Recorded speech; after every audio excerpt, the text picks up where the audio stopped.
I wasn't home when the HOA broke in. 5 party buses, over 100 people, music, cameras, trespass.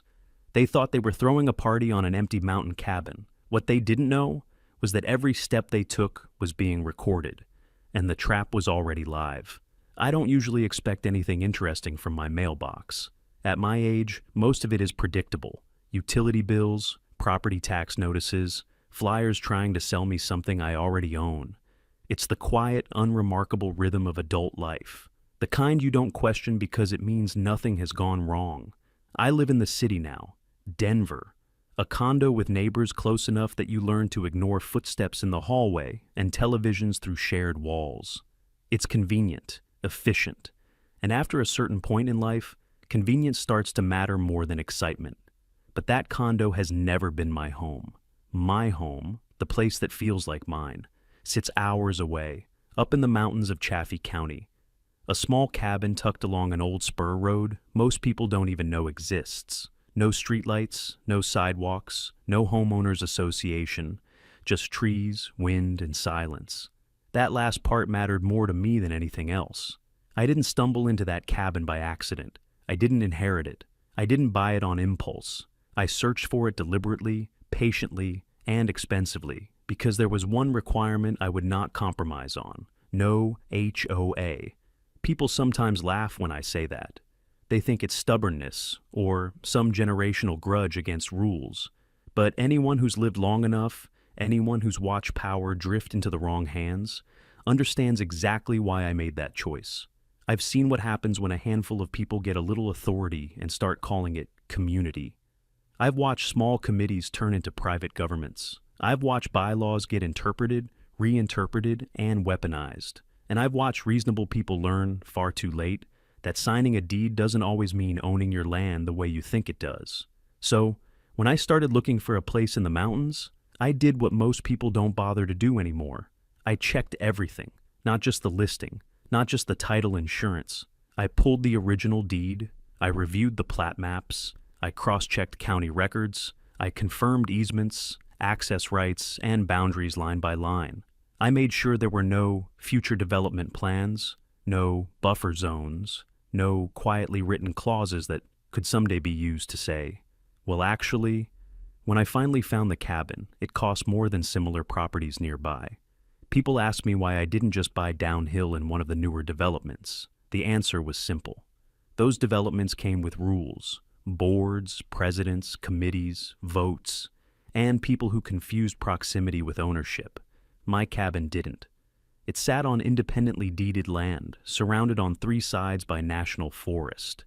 The nearest HOA-governed development stopped well short of the old mining road that eventually curved its way up toward my place.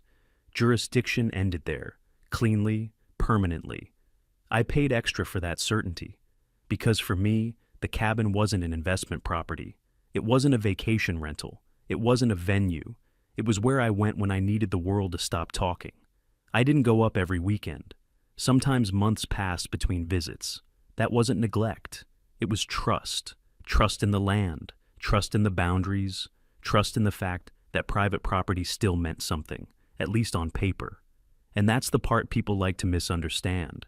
They assume absence means availability. They assume silence means consent.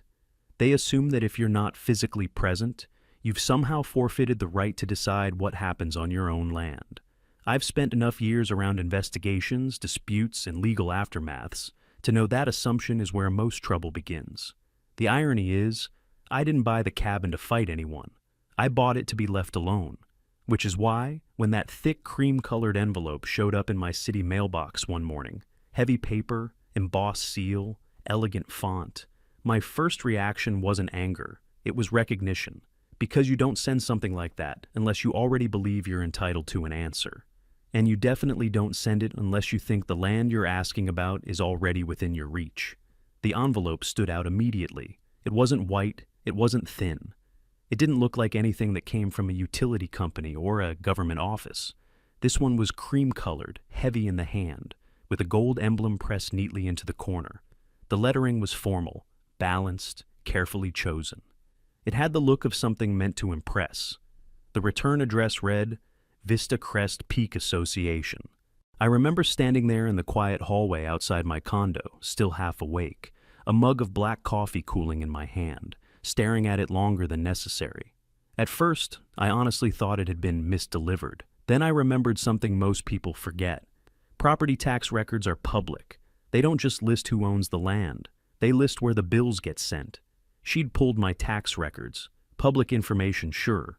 But it meant she wasn't just looking at the cabin. She was looking at me. I opened the envelope anyway.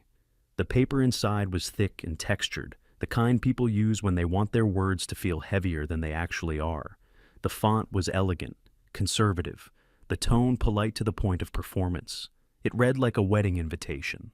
Dear Mr. Wenton, on behalf of the Vista Crest Peak Association, we are pleased to extend a request to lease your beautiful mountain property for our upcoming community summer jam weekend, Friday through Sunday. This private event will welcome families and members of the association for music, food, and fellowship in a scenic environment. We understand you are rarely present at the property and would ensure full cleaning services following the event. We believe this could be a mutually beneficial arrangement. Sincerely, Karen Whitmore, President, Vista Crest Peak Association. I read it twice, not because it was confusing, but because it was revealing. There was something deeply wrong with the confidence behind the language. Not loud arrogance, something smoother, more practiced. A tone that assumed compliance without ever asking for it. And the line that stuck with me, the one that lingered like a fingerprint, was simple. We understand you are rarely present at the property. That wasn't courtesy. That was surveillance by paperwork. I recognized the name immediately. Karen Whitmore. I'd heard it before, always in the same context. The woman who ran the HOA downhill like a private fiefdom. The kind of person who mistook a title for jurisdiction. Her development ended well before the old mining road. That road climbed into switchbacks and trees until it reached my gate. That's where their authority stopped. My land wasn't just outside the HOA. It was never part of it. Grandfathered, independently deeded. Clean title, no shared access, no extended use, no community consideration. And yet, here was the letter. That wasn't a request. It was an ultimatum dipped in sugar. I didn't hesitate when I replied. I sat down, opened my laptop, and wrote back carefully. Not angry, not defensive, but precise. Ms. Whitmore, thank you for your letter. I do not rent or lease my mountain home under any circumstances. The property is not, and has never been, part of the Vista Crest Peak HOA. Please refrain from contacting me with similar requests in the future. Respectfully, Elias Wenton. Before sending it, I attached a copy of my parcel deed, not to argue, just to remove any excuse for confusion. If she stepped foot on that land after reading this, it wouldn't be a misunderstanding. It would be trespassing. The email went out, and for a brief moment, everything went quiet. No reply, no follow-up, no protest, no clarification. That silence would have reassured most people. It didn't reassure me. Because you don't send a letter like that, with that tone, that paper, that assumption, unless you already believe you're entitled to what you're asking for. And when people like that go quiet, it's not because they've accepted no. It's because they're recalculating. Karen Whitmore didn't push, she didn't argue, she disappeared. And that was when I knew this wasn't over. Because the most dangerous part of entitlement isn't when it demands. It's when it starts planning. I've learned not to ignore certain instincts. They don't shout. They don't demand attention. They arrive quietly, usually after something feels almost normal. And that's how you know it isn't. Karen's silence after my email didn't feel like acceptance. It felt like a pause. The kind you hear when someone sets the phone down, not because the conversation is over, but because they're opening a notebook. I didn't confront her. I didn't call the HOA. I didn't warn anyone. I prepared. Over the years, I've worked enough cases to understand a simple truth.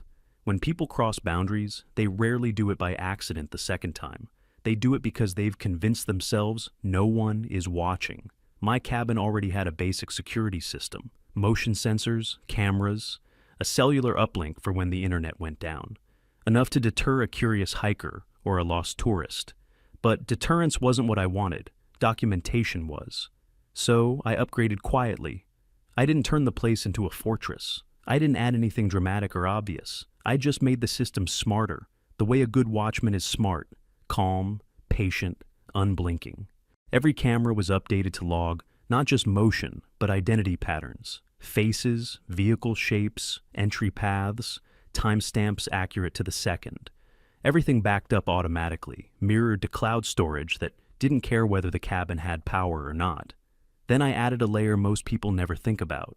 I built a whitelist, my truck, a couple of family vehicles, a neighbor who occasionally checked the place after storms. Those license plates were logged ahead of time and tagged as familiar. Everything else was flagged. The idea was simple. If a vehicle approached my gate and it wasn't on that list, the system would mark it immediately, not with sirens or flashing lights. Just a quiet internal alert. Unknown vehicle detected. It's the same principle banks use for fraud detection. The absence of something expected is often more important than the presence of something unusual. I didn't need to sit there watching screens all day. I just needed to know the moment something arrived that didn't belong. Once that was in place, I tightened the logs. If someone opened the gate, the time would be recorded. If someone forced it, the system would note the method. If a camera went offline, the backup cameras would pick up the slack and tag the interruption. It wasn't paranoia. It was foresight. Before I was done, I made one last call, not to law enforcement and not to a lawyer. I called a friend at the county assessor's office, someone who knew the maps as well as I did. I asked him to double-check the plat records. No changes, no new filings, no surprise easements. My property was still exactly what it had been the day I bought it. Private, independent, off the HOA grid. That confirmation mattered, because it meant that if anything happened next, it wouldn't be a gray area. It wouldn't be a misunderstanding. It would be clean, and clean cases are the ones that hold up in daylight. When I finished, I didn't feel tense. I felt settled. The system was armed, but not in the way people imagine when they hear that word. There were no alarms waiting to scream, no lights ready to flare, just quiet automation, silent observation, a house that knew what belonged and what didn't. I closed the app and went back to my life. Work picked up. Deadlines, meetings, long days that ended with the kind of fatigue you only feel when your brain's been doing all the heavy lifting. The cabin faded back into the background, where it belonged. Days passed, nothing happened. And for a moment, I wondered if I'd been wrong, if Karen had read my response, checked her assumptions, and moved on. That's the dangerous thought, because it's usually right before that, right before you let your guard down, that the other shoe drops. I didn't know when it would happen. I didn't know how. But I knew one thing with absolute certainty. If someone tried to cross that line again, I wouldn't need to be there to see it. The house would see it for me. The days that followed were quiet, not the peaceful kind of quiet you get when a problem has been resolved, but the hollow kind, the kind that feels staged, like a room after someone's just left it, before the air has had time to settle. Karen Whitmore didn't respond to my email. No acknowledgement, no objection, no carefully worded clarification about community misunderstandings. Nothing.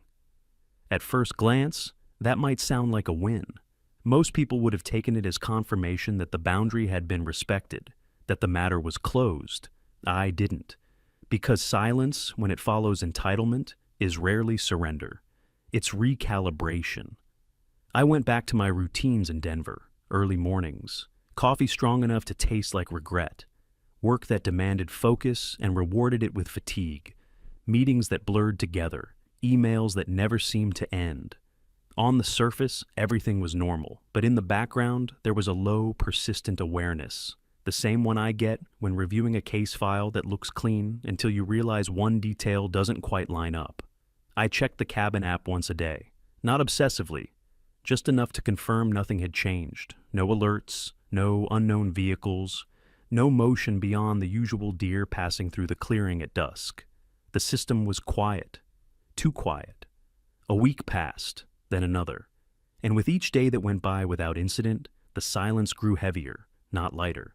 Because people who genuinely accept no tend to say something, even a clipped response, even a passive-aggressive one. Karen did neither.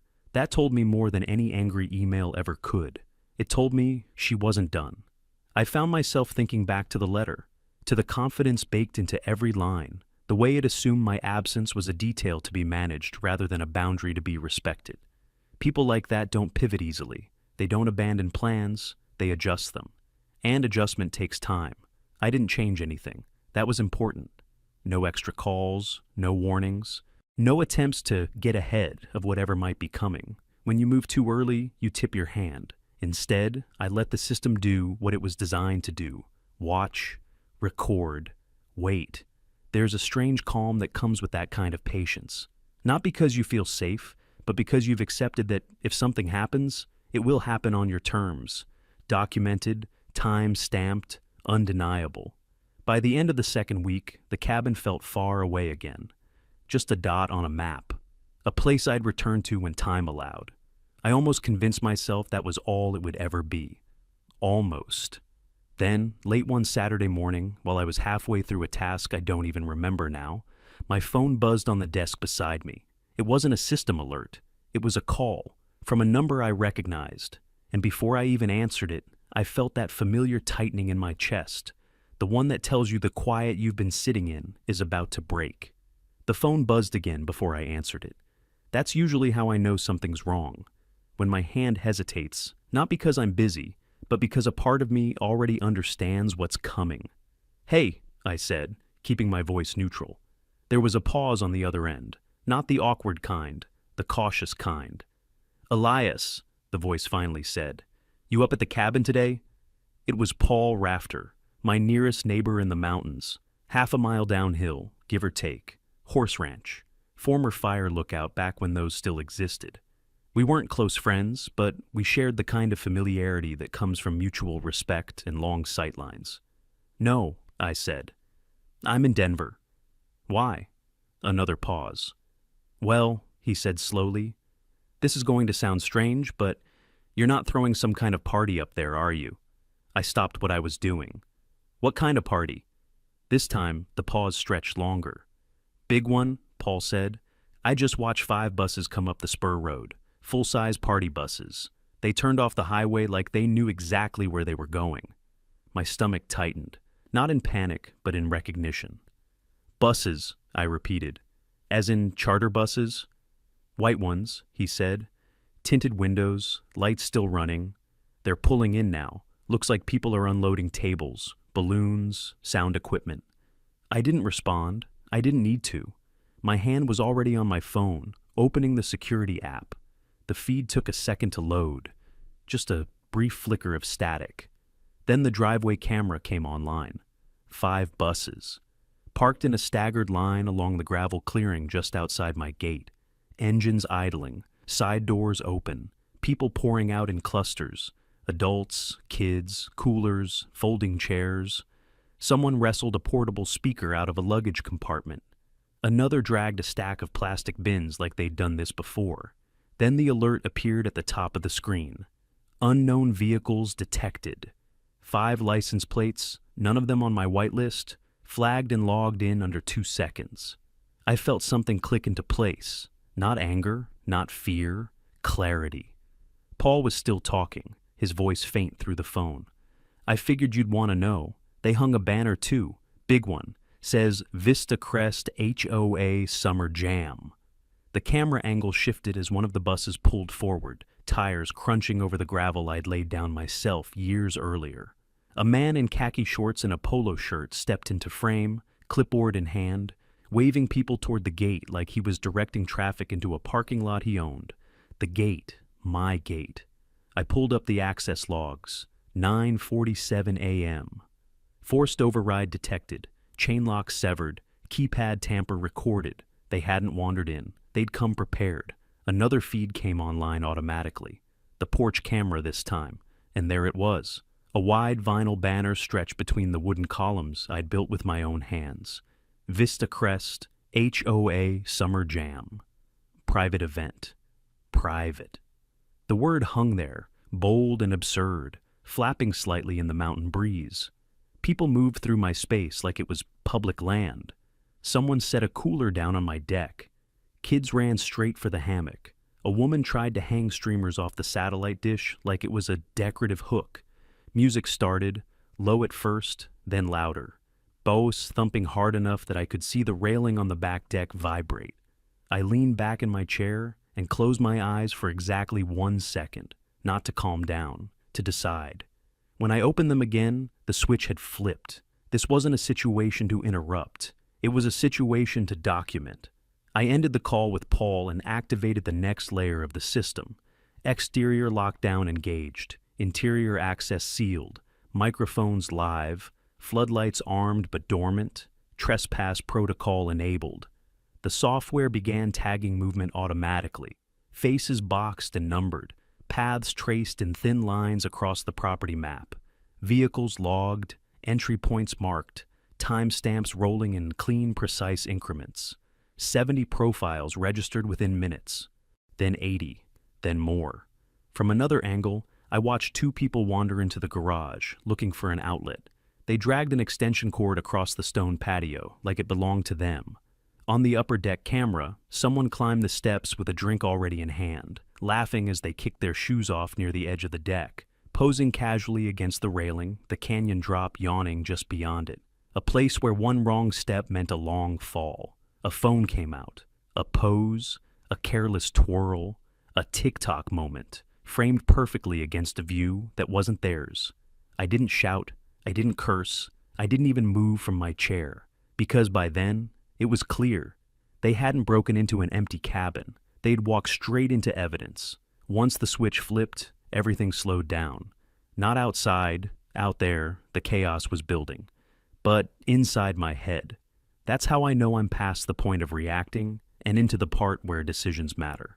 I watched, not as an owner watching strangers touch his things, but as an investigator watching a scene assemble itself piece by piece.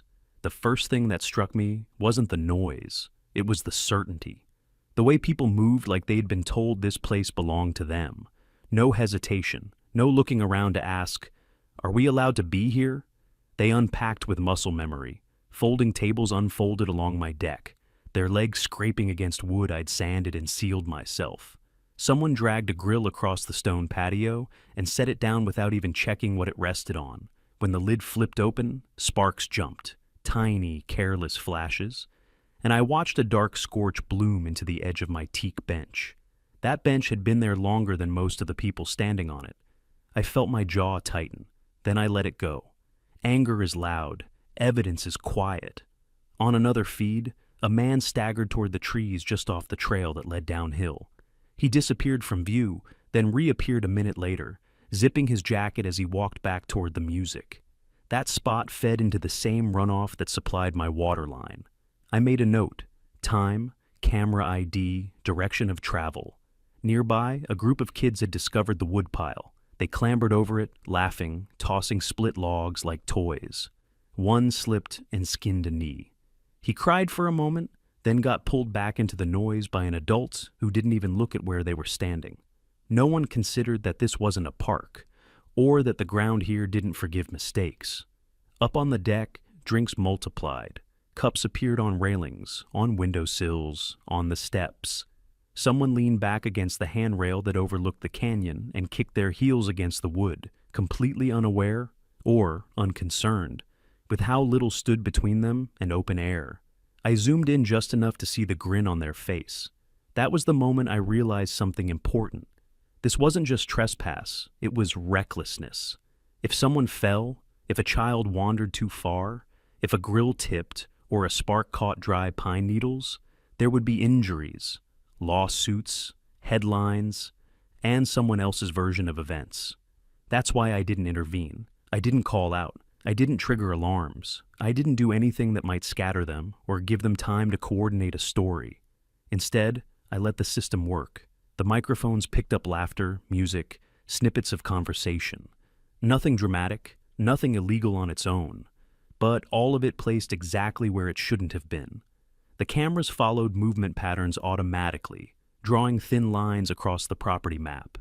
Here they entered, here they clustered, here they spread. Every path a record, every stop a timestamp. By the half-hour mark, the count had passed 90, then 100. From the garage feed, I watched 2 people rummaging through shelves, lifting boxes, opening cabinets. They weren't stealing, not yet. They were searching for outlets, for supplies, for permission they assumed existed. One of them pulled an extension cord from the wall and ran it straight across the patio, right through a footpath. I imagined the tripping hazard, the twisted ankle, the phone call that would have followed. Someone got hurt on your property. I made another note. Outside, the music grew louder. A DJ setup took shape near the fire pit I'd built with my own hands 2 summers ago. Speakers stacked, cables snaked. Someone tested a microphone, sending a sharp squeal across the clearing that made even the deer scatter at the tree line. A banner flapped above it all, still proudly declaring the event private. Private. The word felt obscene. My phone buzzed again, not with an alert, but with a message from the system confirming what I already knew. Trespass status, active, duration, ongoing. I leaned back and let out a slow breath. This was the part most people misunderstand when they imagine restraint. They think it's passive, weak. It isn't. It's deliberate, because every minute they stayed made the case stronger. Every careless act stacked weight onto a scale that was already tipping. I didn't need to stop the party. I needed to let it prove what it was. So I watched as someone cracked open hard seltzers near the edge of the deck, as kids ran past an open gate, as adults laughed and posed for videos with a canyon behind them like a prop. And I thought about how easily this could have gone another way. If I hadn't checked records, if I hadn't installed cameras, if I'd assumed silence meant respect, I thought about how many people live one bad assumption away from losing control of their own property. That's when I reached for the phone again. Not to call Karen, not to argue, but to bring in someone who didn't care about her assumptions at all. I didn't raise my voice when I called the sheriff's office. I didn't dramatize it. I didn't speculate. I stuck to facts. "This is Elias Wenton," I said. "I'm the owner of a private residence off Old Monarch Spur Road, approximately 6 miles west of the Vista Crest development. I'm not on site. There is a coordinated trespass occurring on my property right now." There was a brief pause on the line. Paper shuffled. Keys clicked. "Sir," the dispatcher said carefully, "that location isn't under the HOA's jurisdiction." "That's exactly the issue," I replied. "This isn't accidental. There are charter buses, caterers, and signage. The gate was forced. I have live video, access logs, and time-stamped footage." The tone changed immediately. "Stay on the line," she said. "Deputies are en route." I ended the call and switched my attention back to the feeds. The first patrol SUV appeared about 20 minutes later, easing up the spur road without lights or sirens. Smart. Anyone who's worked these mountains knows quiet beats chaos. 2 deputies stepped out, one older, one younger. They paused at the edge of the clearing, hands resting naturally near their belts, scanning the crowd. The music didn't stop. Most people didn't even notice them at first. That changed when the older deputy keyed his radio. "Dispatch, confirm," he said. "We've got a large gathering on private land. Estimate 90 to 100 individuals, requesting backup." Conversations dipped, heads turned, phones lowered. A woman with a clipboard, probably a volunteer, approached with a smile that assumed this was a formality. "Hi," she said cheerfully. "Are you with the venue?" "No, ma'am," the deputy replied. "Sheriff's Department." The smile flickered. "Oh, well, this is a sanctioned HOA event. We have approval." "For this address?" the deputy asked. She hesitated. "Well, technically it's just outside Vista Crest, but that'll be enough," he said. "Please step back." That's when I activated the 2-way audio. The speakers mounted under the porch eaves, the same ones tied into the camera system, came alive. My voice didn't come from a phone. It came from the house itself. "This land is not part of Vista Crest," I said, calmly, evenly.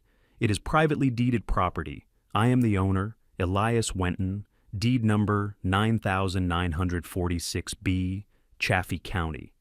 The effect was immediate. People froze. Some looked toward the house.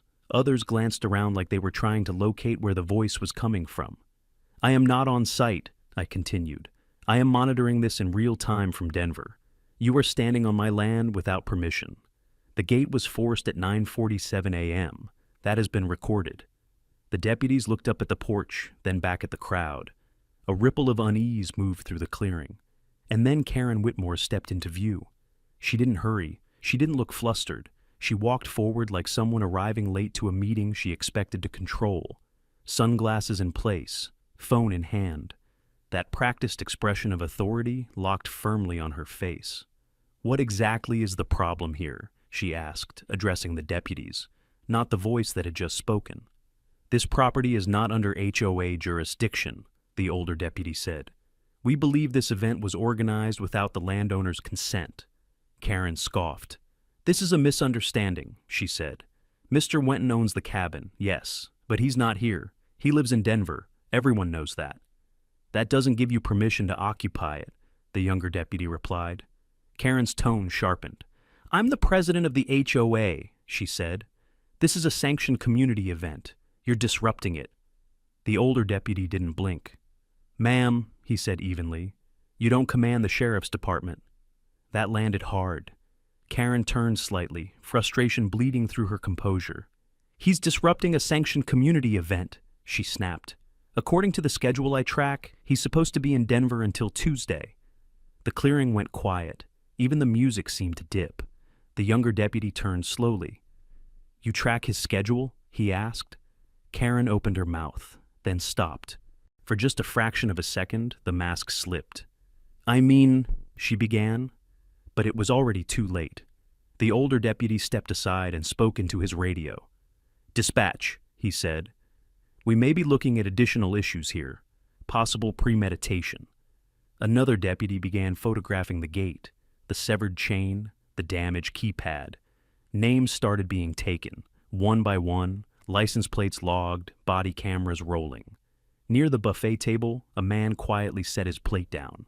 A woman pulled her kids closer. Someone lifted their phone again.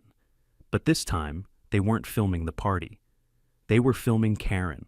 She stood there, suddenly aware that the house itself had spoken against her, that her authority meant nothing when confronted with deeds, timestamps, and a voice that didn't need to be present to be heard. "I didn't raise my voice. I didn't threaten anyone. I simply let the house finish what it had started." Because at that moment, the story she'd been telling everyone collapsed under the weight of the truth. And this was no longer a misunderstanding. It was a crime scene. Once the deputies began taking names, the party died without anyone turning the music off. It just thinned. Laughter faded into murmurs. Conversations broke into fragments. People started looking at each other the way strangers do after realizing they've been told different versions of the same story. A man near the grill set his tongs down slowly, as if noise alone might attract attention. A couple folded a table they had just finished setting up, hands moving faster than they needed to. Someone began stacking cups. Another wiped down a surface that hadn't been dirty a minute earlier. It was the sound of realization setting in. I watched it spread in waves, first confusion, then embarrassment. Then something sharper, the understanding that they hadn't just attended a party. They'd walked into a problem with names, timestamps, and consequences. A woman with a stroller approached one of the deputies, her voice low. She nodded while he spoke, then nodded again, more stiffly, like she was trying to accept something she didn't want to hear. She glanced back toward Karen, then at the deputy, and mouthed a quiet, "Thank you." A man in his 30s, clean shirt, expensive watch, raised his hand and asked, Are we in trouble?" The deputy answered calmly, professionally. "You're on private property without permission," he said. "We're documenting everyone who entered. If you leave now and cooperate, that will be reflected." That was all it took. People began drifting toward the gate in small groups, careful not to rush, careful not to draw attention to themselves. Parents gathered children. Teenagers stopped filming. Phones slipped quietly back into pockets. A few people glanced toward the porch, toward the speakers mounted under the eaves, as if the house itself might speak again. It didn't need to. Karen stood near the center of it all, arms folded tight, phone clenched in her hand. She spoke in short, urgent bursts to anyone who passed close enough to hear. "This is being blown out of proportion. It's just paperwork. They're overreacting." But fewer and fewer people were listening. One woman shook her head and walked past her without responding. Another man cut her off mid-sentence, his voice flat and controlled. "You told us he approved this," he said. "You said it was handled." Karen snapped back immediately. I never said that. Yes, you did, he replied. You said he was out of town and wouldn't care. A few heads turned. Someone else added, You said it was community land. Another voice followed, quieter but sharper. You said it was legal. Karen's jaw tightened. I was misinformed, she said sharply. This isn't my fault. He changed his mind. No one answered her. The silence that followed wasn't confusion anymore. It was separation. The deputies continued their work. License plates logged, IDs recorded, body cameras capturing the slow collapse of a narrative that had sounded so confident only hours earlier. From one of the side cameras, I watched Karen drift closer to the gate as people passed her. Not leading, not directing, just standing there, trying to insert herself into conversations that no longer belonged to her. A deputy approached her directly. Ma'am, he said, we'll need your information as well. Karen bristled. I'm not a participant. I organized this. The deputy met her eyes. Then you'll want to cooperate. She hesitated. That hesitation said everything. Behind her, the banner still hung from my porch. Private event. The word now stripped of any authority it pretended to carry. One by one, the clearing emptied. The buses, however, remained parked. Engines silent. Their drivers stood off to the side, arms crossed, watching the scene unfold with the uneasy stillness of people who had just realized they weren't just transportation anymore. They were witnesses. Or liabilities. I saw the younger deputy break away from the gate and walk toward the lead bus. He didn't approach casually. He approached with purpose. He spoke briefly with the driver, then gestured toward the front of the bus. The driver nodded, climbed back into the cab, and returned with a clipboard. I zoomed in, not close enough to read details, not yet, but close enough to recognize what I was looking at. A manifest, a route sheet, and clipped beneath it, paperwork that didn't belong to a driver's log. The deputy flipped through the pages. His posture shifted subtly. Less crowd control now, more investigation. That wasn't just a schedule, that was a contract. Near the deck, Karen stood alone now, watching deputies move with growing urgency. She didn't look toward the buses. She couldn't. Somewhere in that paperwork was proof she hadn't planned on anyone examining. And as I watched the clipboard disappear into an evidence bag, I felt something settle into place. Because buses don't end up on mountain land by accident. They end up there because someone signed something. And whoever signed it had just tied their name, or someone else's, directly to my property.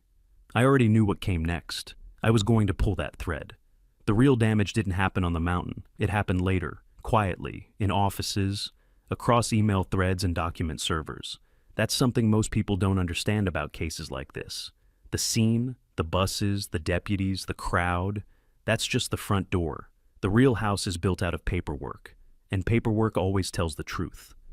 Eventually. The first call came 2 days after the incident. It wasn't from the sheriff. It wasn't from Karen. It was from the transportation company. The man on the line sounded confused more than concerned. That was my first clue. Mr. Wenton, he said, we received a subpoena related to a charter event last weekend. We're trying to reconcile something before we respond. Go on, I said. There's a contract on file for 5 buses, he continued. The event host is listed as you. I didn't answer right away. That's not possible, I said finally. I didn't rent any buses. There was a pause. Well, he said carefully, the paperwork says otherwise. He emailed me the contract while we were still on the phone. I opened it slowly. There it was, my name, my property address, my cabin listed as the event location, and beneath it, the part that made my stomach tighten, was a signature. It looked like mine, not perfect, not clean, but close enough to pass a casual review. I didn't react emotionally. I did what I always do. I examined the file, metadata first, creation date, modification history, author credentials. The document hadn't been scanned. It had been generated digitally, created 11 days before the party. Author, K. Whitmore_exec. That alone would have raised eyebrows in any courtroom. But Karen hadn't stopped there. She must have had a copy of my signature, my attorney said later. She did. I found it in the county records, a fence permit application I'd filed 5 years earlier. Public record, high-resolution scan. My signature clearly visible at the bottom of the page. She'd cropped it, cleaned it, pasted it, same scan artifacts, same ink distortion, same microscopic smudge where the pen had hesitated. She hadn't forged my signature freehand, she'd stolen it. Then the transportation rep said something that changed the scope of everything. "We did a confirmation call the week of the event," he said. "Standard procedure for large bookings." "Who did you speak to?" I asked. He read back the number. It wasn't mine. It was close. 1 digit off, but it wasn't mine. I ran it immediately. Prepaid carrier. No subscriber name. Activated 2 days before the confirmation call. Deactivated less than 24 hours after. A burner phone. But burners still leave shadows. The call had pinged a cell tower, the same tower that serviced the Vista Crest HOA office. Karen hadn't just impersonated me, she'd done it from her own backyard. Then I asked the last question. "Who paid for the buses?" Another pause. "The Vista Crest Peak HOA," he said. "From their operating account." That was the trap. Karen had used HOA funds to pay the invoice, misappropriation, while listing me as the event host/responsible party on the contract. If something had gone wrong, an injury, a DUI, an accident on the mountain road, liability would have pointed straight at me. She wrapped herself in the HOA's checkbook and handed me the legal exposure, forgery, identity fraud, misuse of HOA funds, all premeditated. I forwarded everything to my attorney. Then I requested the HOA's internal records, meeting minutes, bylaws, event approvals. That's when we found the PDF, Extended Community Use, Informal Agreement 2018. It listed my parcel, it listed my name, and it carried the same stolen signature. The document had never been filed with the county, never notarized, never approved by a board vote. It existed only inside the HOA's internal archive, a fabricated reality. My attorney sent everything to the county clerk. I sent a copy to someone else, a friend in the district attorney's office in Buena Vista. Within a week, a formal investigation was opened. Karen didn't know that yet, but the HOA board did. Because 3 days after the civil complaint was filed, the calls started coming. Not from Karen, from the others. Careful voices, measured words they hadn't known. That was the phrase they kept repeating. One board member asked to meet privately. He chose a Safeway parking lot, like we were trading state secrets instead of emails. His name was Greg. He handed me a thumb drive. Inside were internal messages, Slack threads, emails.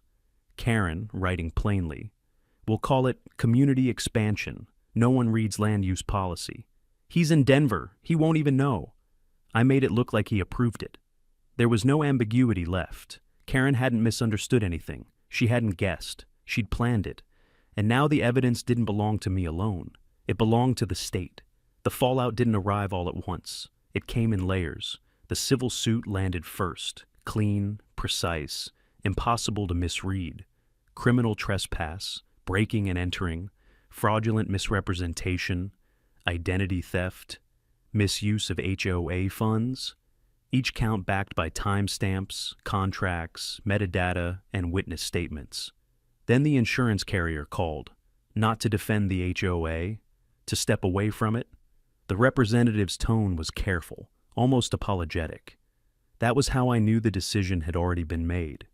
"Mr. Wenton," she said, "after reviewing the materials submitted, our position is that the actions taken by the HOA president constitute intentional criminal conduct." Intentional, that word matters. "Under the terms of the policy," she continued, "intentional acts are excluded from coverage. The association will need to retain independent counsel.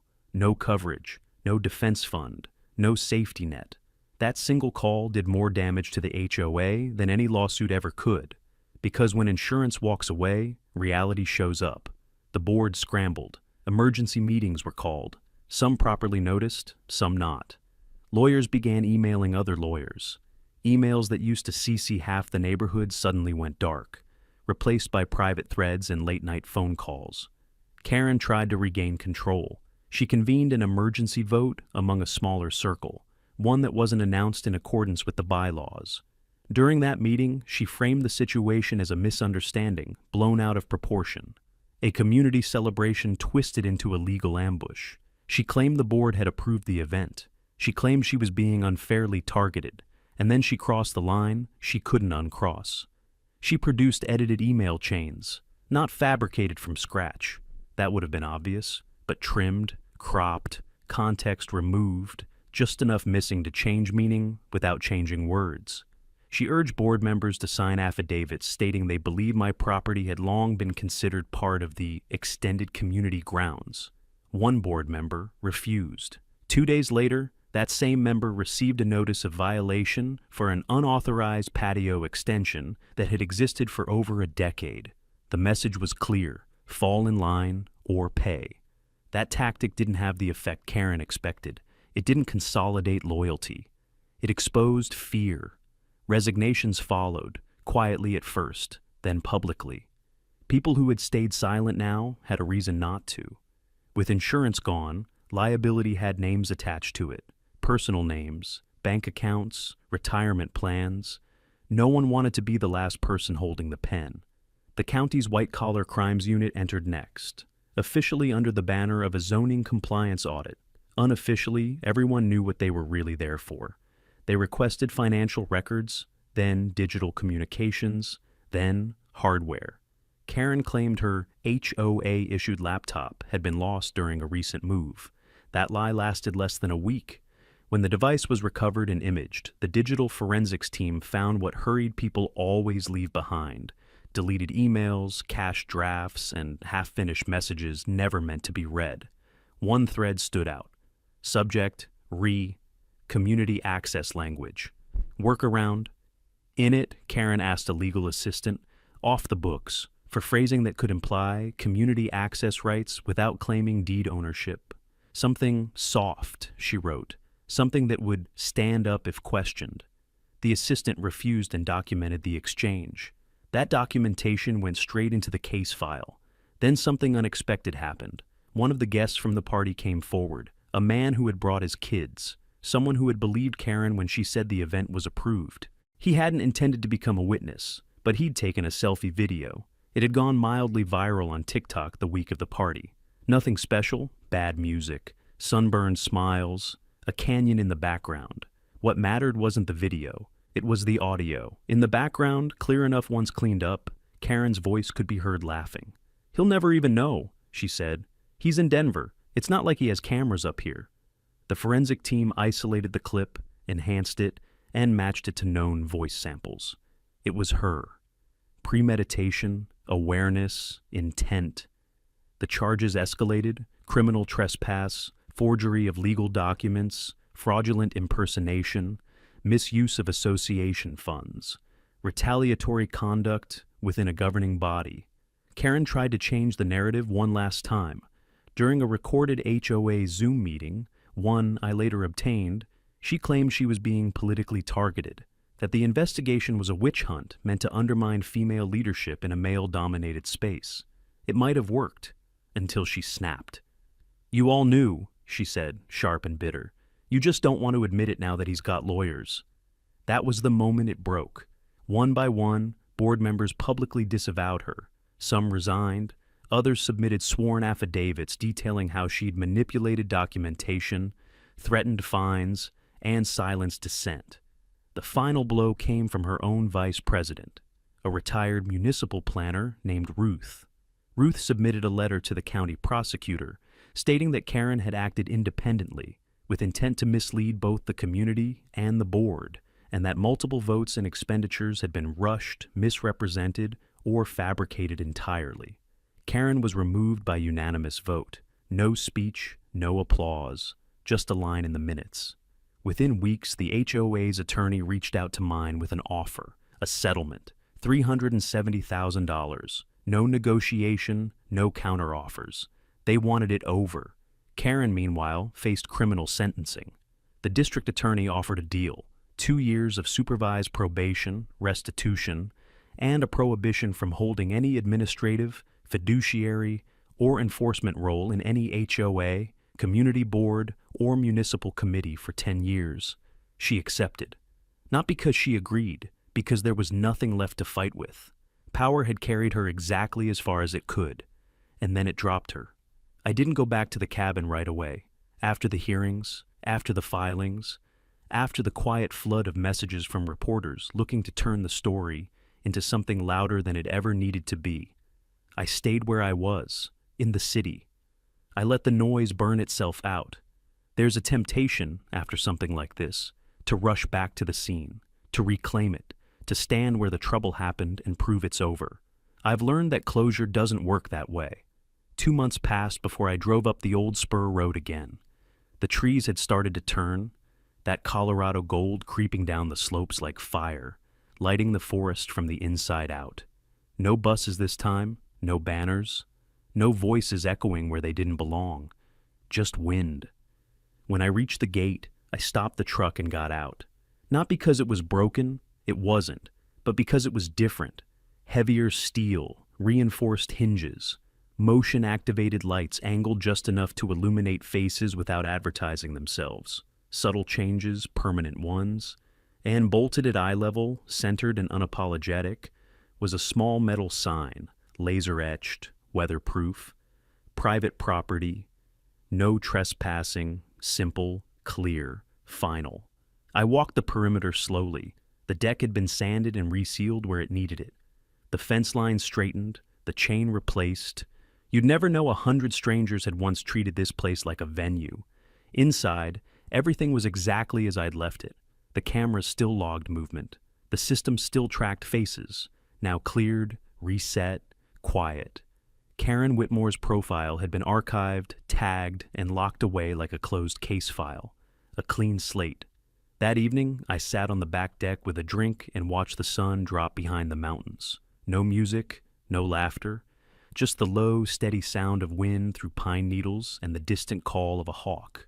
Later, out of idle curiosity more than anything else, I pulled up the news on my tablet. Karen had moved to Arizona. There was a short item buried deep in a local paper about her attempt to join a retirement community board, and the swift rejection that followed after someone Googled her name. The HOA back in Vista Crest had new leadership now. They'd started sending out actual community surveys, listening sessions, transparency initiatives. I received one in the mail a week later. How do you feel about increased neighborly engagement? I checked one box, do not engage, and sent it back. As darkness settled in, I leaned back and let the silence do what it does best. This place didn't need drama to protect it. It didn't need confrontation. It didn't need me standing guard with a raised voice. She thought she was invading an empty house. She didn't know she was walking into a smart trap. And that, I've found, is how justice works best. Quietly, precisely, with witnesses.